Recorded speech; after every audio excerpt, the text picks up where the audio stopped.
Hey you, welcome to English Now. I'm Emma, and I'm really looking forward to our session today. And hi there, I'm Alex. We're diving into another practical English lesson, always keeping our goal in mind. English for all. Yeah. And today's focus is something, well, you'll find it incredibly useful, I think. Exactly. We're going to explore how to ask and answer questions about where people come from, their countries and nationalities. Hmm. It's such a fundamental part of connecting with others. It really is. Think about it. Yeah. Whether you're traveling, or maybe making online connections, or simply meeting someone new, Right. knowing how to discuss origins is essential. It's kind of a building block for so many conversations. Definitely. It strikes me that finding out where someone is from, it often gives you that first little peek into their background. It really does. It's about establishing that first thread of connection, isn't it? Yeah, When you understand someone's origin, it can open up conversations about their culture, maybe even shared experiences sometimes. exactly. It just helps people relate to each other more easily.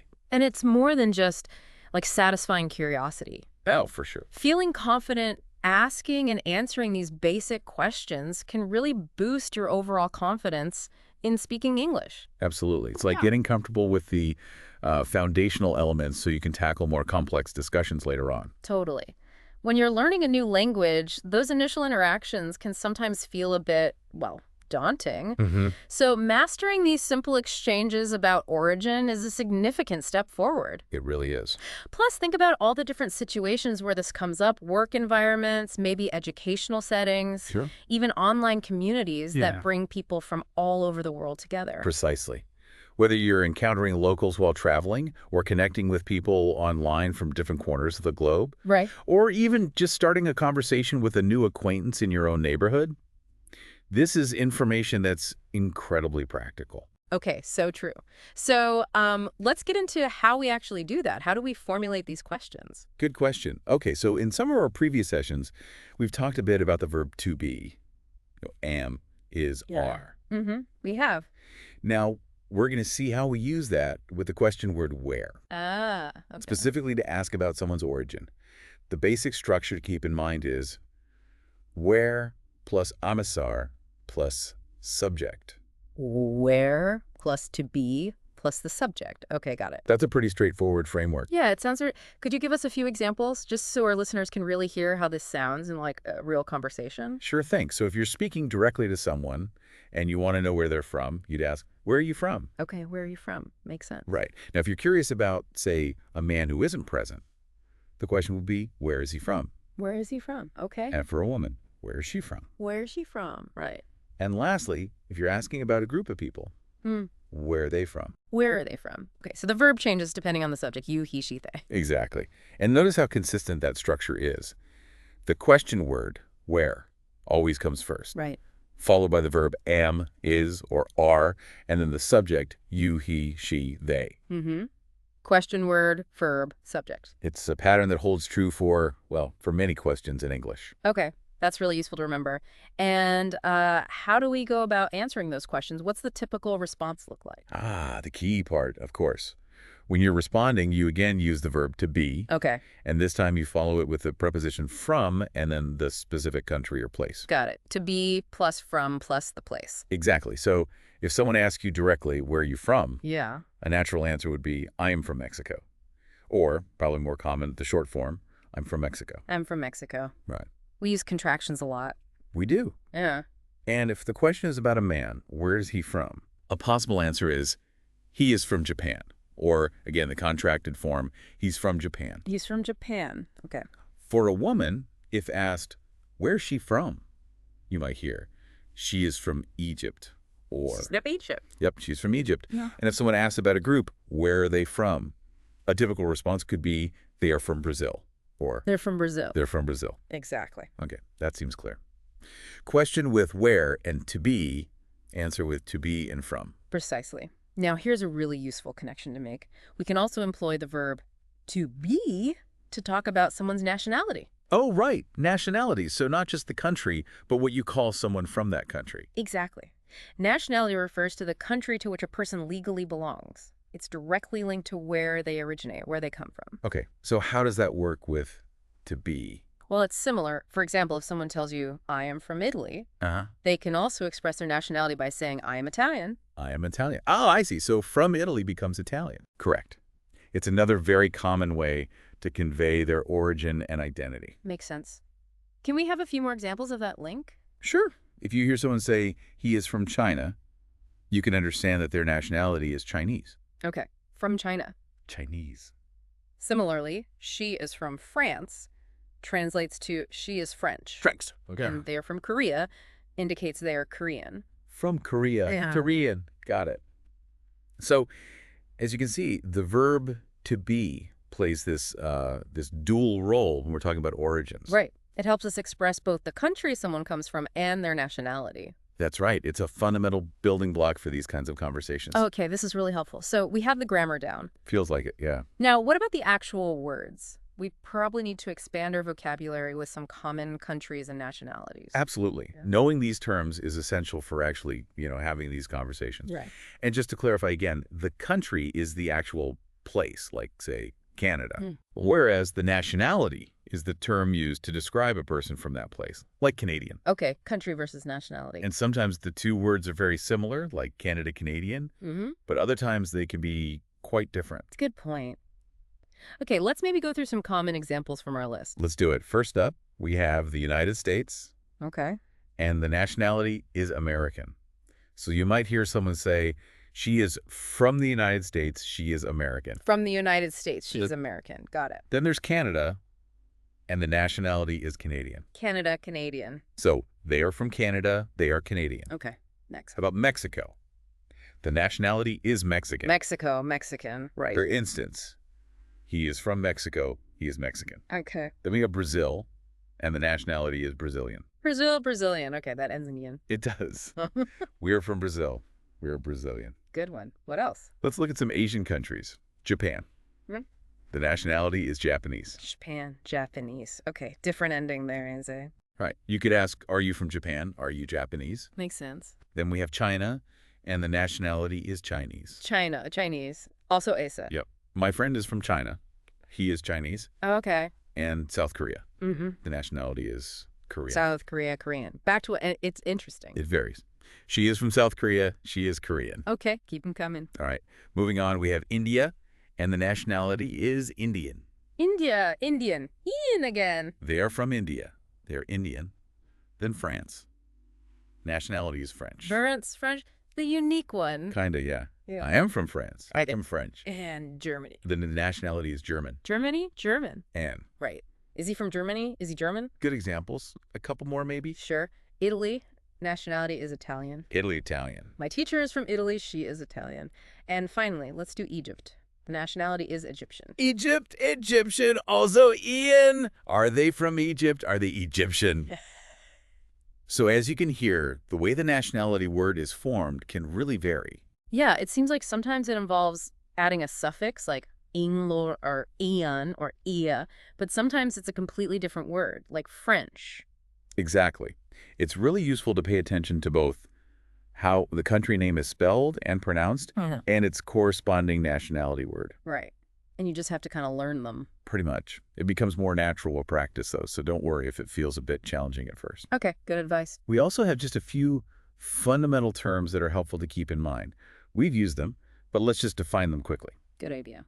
Country simply refers to the name of the nation, like Spain or Argentina or Japan. Right, the place. Nationality denotes your legal belonging to that country, like Spanish, Argentinian, Japanese. Okay, the person description. From is the preposition we use to indicate someone's place of origin, as in, I am from Ireland. Mm-hmm. Crucial little word. And where is, of course, our question word when we're asking about a place or origin. Where are you from? Okay, country, nationality, from, where.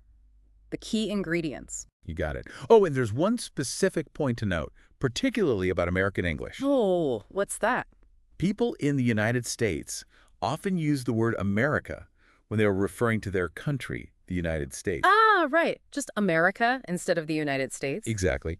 And American is the nationality, which we covered. So it's very common to hear someone say, I'm from America, and that's perfectly acceptable, Yeah. in that context. Okay, good cultural note to be aware of. I'm from America. Right. So now that we've covered the essential grammar and the vocabulary, Yeah. let's see how this all plays out in some real-life conversations. We have a couple of short dialogues here to illustrate these exchanges. Great. Seeing it in action always helps. What's the first one? The first one is Dialogue 1, and we've titled it Finding Out Origins. Okay, finding out origins. Let's hear it. It begins with two people introducing themselves. Maria. Hi, my name's Maria.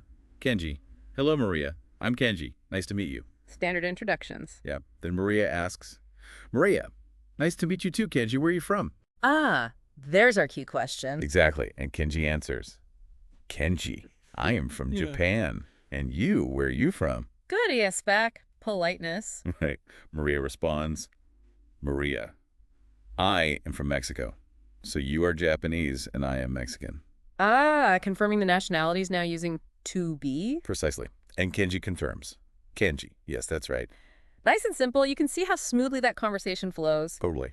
Maria kicks it off asking the key question, where are you from? They both share their countries, and then they confirm their nationalities using to be. It's a very typical way to start getting to know someone new. Absolutely. Now let's take a look at Dialogue 2. This one we've called Talking About a Friend. Okay, different scenario. Talking about someone else. Right. It starts with David asking David, who is she? Sarah. She is my friend, Chloe. Okay, identifying the person. Then David asks about her origin, but using nationality. David, is she American? Ah, asking nationality directly with, is she? Yes. And Sarah clarifies. Sarah, no, she isn't American. She is from France. Okay, correcting the nationality and giving the country instead. Exactly. Which leads David to deduce. David, oh, so she is French. Right. From France means French. He made the connection. And Sarah confirms. Sarah, yes, she is.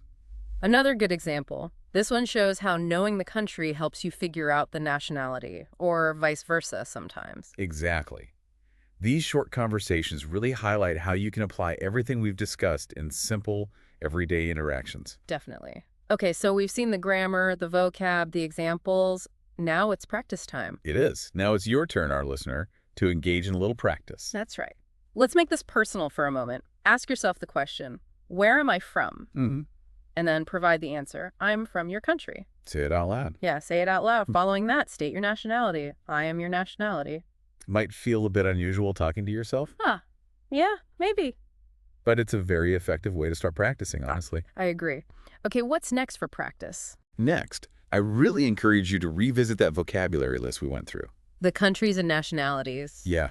Choose maybe 3 countries that resonate with you or that you find interesting, and practice saying the country name followed immediately by the nationality. Ah, okay. Like pairs. Exactly. Like Canada, Canadian, Brazil, Yeah. Brazilian, China, Mm-hmm. Chinese. Just say these pairs out loud to get more comfortable with the pronunciation and the connection. Good idea. Get the rhythm down. And here's a bit of a challenge for you to think about. Ooh, a challenge. Okay. Remember Kenji from our first dialogue? Yeah, from Japan. Right. We heard Maria ask him where he was from. Where are you from? Uh-huh. What other question could you ask him using the word is? Using that same structure, where plus is plus subject. Using is. So talking about a thing or place related to him. Maybe. Here's a little hint to get you started.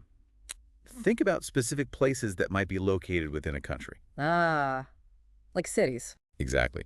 Even though we haven't specifically focused on cities today, you could ask, for instance, where is Tokyo?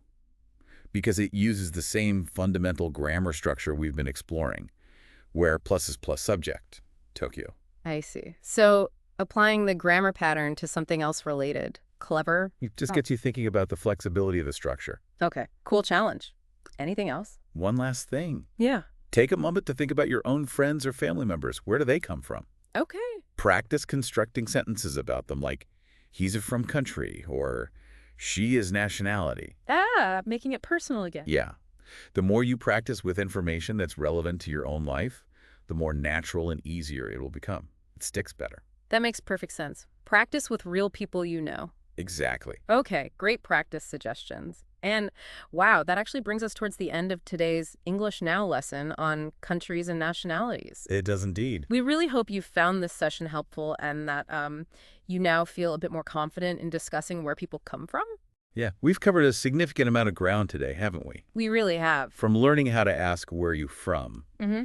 to correctly stating various nationalities. Mm-hmm. Remember, consistent practice is really the key to solidifying this knowledge. Mm-hmm. So don't hesitate to use your new vocabulary whenever the opportunity arises. Absolutely. Keep practicing these conversations, asking people, telling people about yourself, and you'll be engaging in them with ease before you know it. Definitely. And hey, if you enjoyed this lesson and found it beneficial, please give us a thumbs up. Yeah, that'd be great. And be sure to subscribe to English Now for more English for All content, all designed to help you on your language learning journey. And don't forget to take a moment to leave a comment below.